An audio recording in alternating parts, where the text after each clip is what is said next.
Herkese merhaba arkadaşlar, kanalıma hoş geldiniz. Yepyeni bir videoyla karşınızdayım. Bugünkü videomuzda başarılı ve karizmatik oyuncumuz Can Yaman'dan yepyeni görüntüler geldi. Can Yaman'ın çekildiği Kelebekler Labirenti dizisinin çekimlerinden olan muhteşem görüntülerini sizler için YouTube kanalımda video halinde sunuyorum arkadaşlar.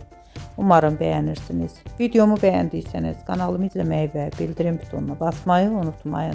Şimdilik benden bu kadar olsun. Yeni videomuzda görüşmek üzere. Hoşça kalın.